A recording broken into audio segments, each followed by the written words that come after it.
Dans cette vidéo, je vais vous montrer toutes les positions de la gamme majeure à la guitare et vous expliquer pourquoi les pratiquer régulièrement fera de vous un bien meilleur guitariste.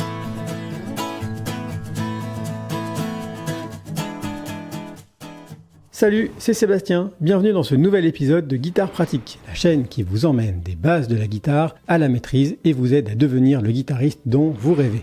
Et bonne nouvelle, ici, pas de blabla, on fait simple et efficace. Sortez votre guitare, accordez-vous et prenez de quoi noter. On va faire chauffer les doigts et totalement transformer votre jeu avant la fin de la vidéo. Si t'es nouveau ici, il faudra penser à t'abonner.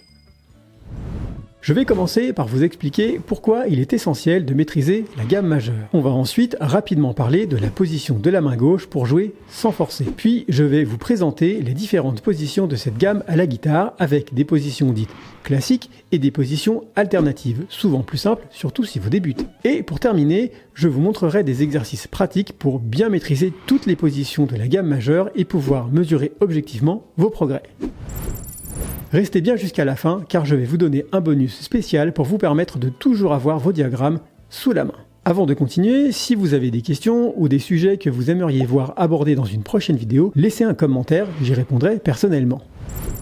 Pourquoi est-il crucial de maîtriser la gamme majeure à la guitare et de la pratiquer régulièrement? La raison est ultra simple. En travaillant régulièrement les différentes positions de la gamme majeure, votre main gauche, celle qui joue sur le manche, va devenir plus agile et plus précise. Résultat, vous allez jouer de façon beaucoup plus naturelle et sans frustration. Avec le temps, vous allez pouvoir aborder tous les morceaux qui vous font rêver, comme ceux qui vous ont donné envie d'apprendre à jouer de la guitare. Vous allez me dire que c'est bien gentil tout ça, mais pourquoi au juste en travaillant ces gammes allez-vous gagner en souplesse et en aisance de jeu? Encore une fois, la réponse est assez simple. En travaillant régulièrement la gamme majeure avec les exercices que je vais vous donner, vous allez, sans vous en rendre compte, faire travailler la musculature de votre main gauche et accroître la synchronisation avec la main droite. Ces exercices vont vous obliger à travailler lentement, du moins au début, et à écouter attentivement ce que vous faites. Et le simple fait de travailler lentement va renforcer chaque doigt de façon indépendante. Du coup, vous allez énormément gagner en dextérité et avec une meilleure dextérité, vous allez pouvoir jouer plus de choses plus facilement et aussi bien plus rapidement. Avant de passer aux différentes positions de la gamme, on va faire un petit détour indispensable. On va voir comment bien positionner votre main. Parce qu'avoir une bonne position au niveau de la main gauche est la condition sine qua non pour faire tout ce que vous voulez plus facilement et éviter les tensions. Alors, qu'est-ce qu'une bonne position à la main gauche? Tout d'abord, le pouce doit rester derrière le manche, à peu près au milieu. Ensuite, la paume de la main, cette partie-là, ne doit jamais toucher le manche. Le poignet doit rester dans le prolongement du bras, comme ceci. Et vous devez essayer de garder un doigt par case, comme ceci. Le premier doigt et le quatrième doigt doivent se positionner légèrement sur le côté et le deuxième et le troisième doigt doivent attaquer le manche de manière frontale. On est quasiment perpendiculaire au manche. Ensuite, vous devez garder la main le plus arrondie possible, comme si vous aviez une balle de ping-pong au milieu de la paume et que vous deviez la conserver tout en jouant de la guitare. On doit avoir une position à peu près comme ceci. Passons maintenant aux choses sérieuses. Pour travailler les gammes, je regroupe les différentes positions en fonction de l'emplacement de la note fondamentale. Ainsi, on va avoir 3 positions qui commencent sur la 6e corde, 3 positions avec un départ sur la 5e corde et une position avec un départ sur la 4e corde. Du coup, pour chaque groupe, vous allez jouer dans des tonalités différentes. Pour la vidéo, je vais vous montrer les 3 premières positions de la gamme majeure en La majeur, les 3 suivantes en Ré majeur et la dernière en Sol majeur. Puis on terminera avec une position transversale qui reprendra tout ce que je vous aurai montré. C'est parti pour les 3 premières positions de la gamme majeure. Pour la première position, on va avoir une position qui commence par le petit doigt. Pour la seconde, une position qui commence avec le deuxième doigt et une troisième position qui va commencer avec le premier doigt, toujours sur la même note. On va commencer tout de suite avec la première position.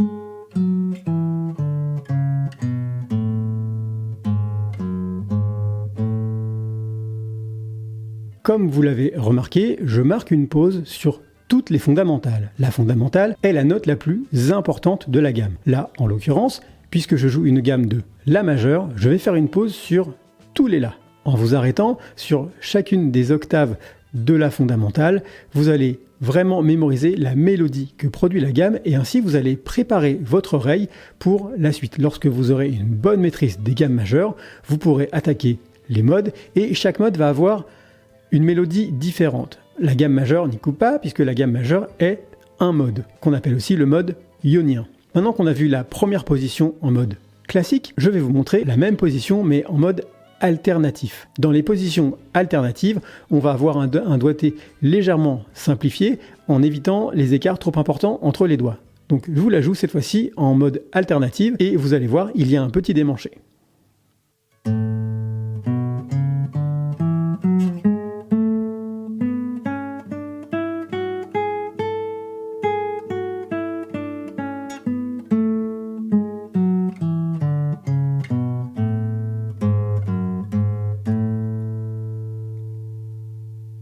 Pour la seconde position de ce groupe, on va commencer avec le deuxième doigt, toujours sur la note La.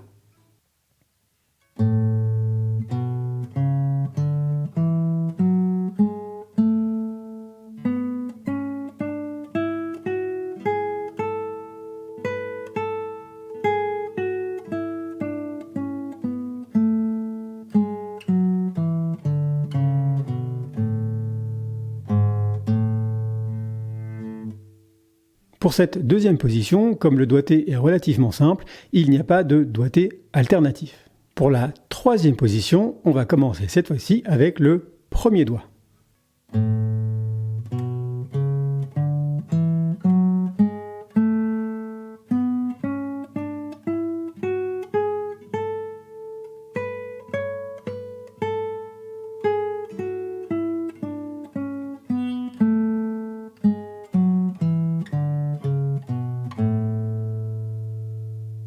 Pour la troisième position, on va avoir un doigté alternatif qui va principalement changer sur le bas du diagramme. Je vous montre ça.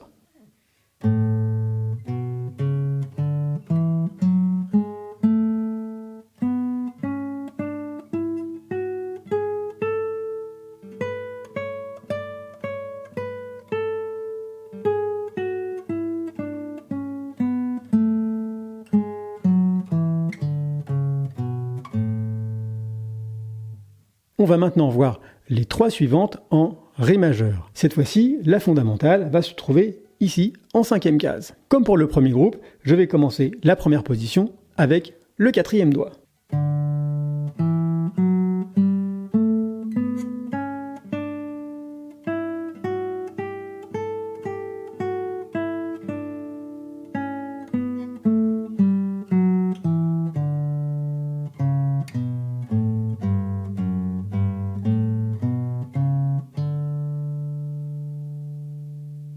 Pour cette première position en Ré majeur, il n'y a pas de position alternative étant donné que le doigté est relativement simple. On passe maintenant à la deuxième position de ce groupe en commençant avec le deuxième doigt.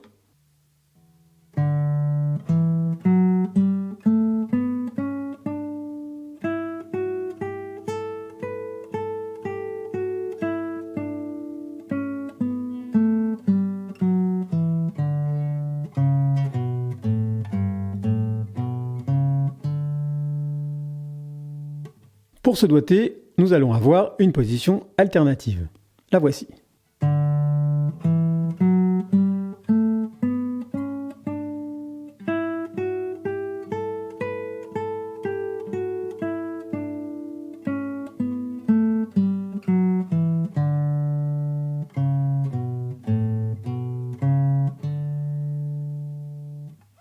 Pour la troisième position, nous allons commencer avec le premier doigt.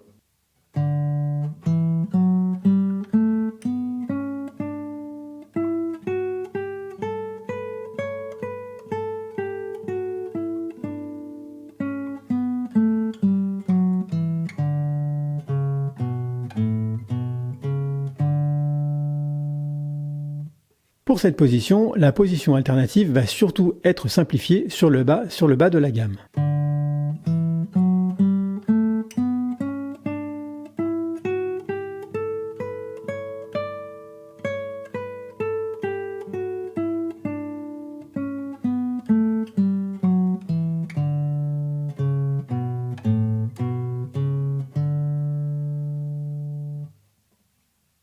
Maintenant, il nous reste à voir la position sur la 4e corde. On va donc cette fois-ci être en Sol majeur.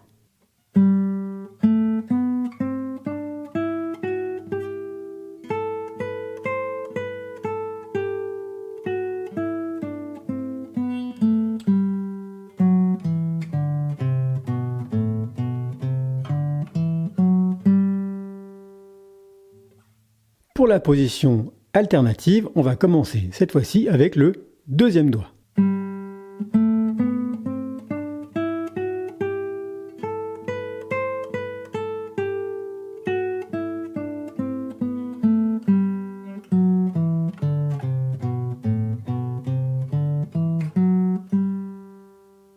Avant de passer aux exercices, je vais vous montrer la position transversale qui permet de couvrir la totalité du manche. Pour la position transversale, nous allons jouer en Sol et commencer en 3e case avec le 2e doigt.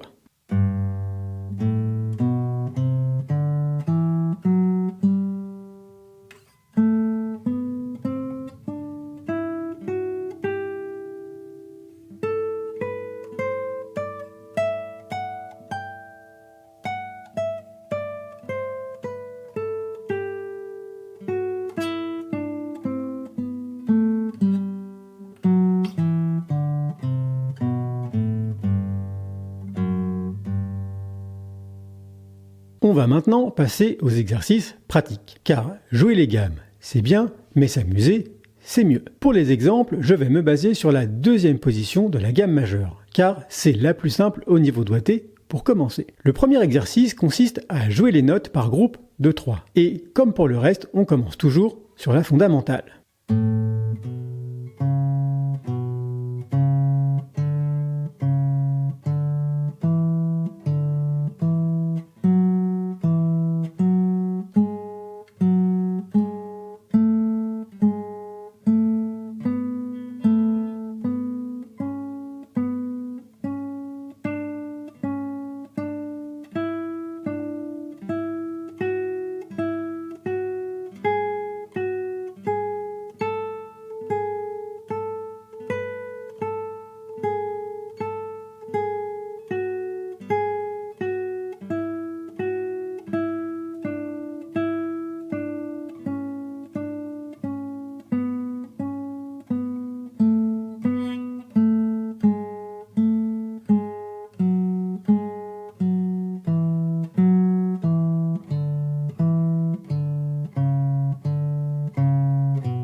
Pour corser un peu la tâche, on va maintenant jouer la gamme par groupe de 4 notes.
Dans cette vidéo, on a vu les raisons pour lesquelles il est important de travailler les gammes majeures pour renforcer et assouplir votre main gauche tout en améliorant la synchronisation avec la main droite. Puis, je vous ai montré les différentes positions de la gamme majeure et des exercices pratiques. En appliquant ces conseils, vous allez vraiment pouvoir jouer de la guitare de façon plus naturelle et davantage profiter, soit pour faire de la musique en jouant les morceaux qui vous font rêver, ou pour jouer plus facilement avec d'autres musiciens en toutes circonstances. Pour aller plus loin, vous pouvez télécharger gratuitement le PDF avec toutes les positions de la gamme majeure sous forme de diagramme. Le lien est juste sous la vidéo.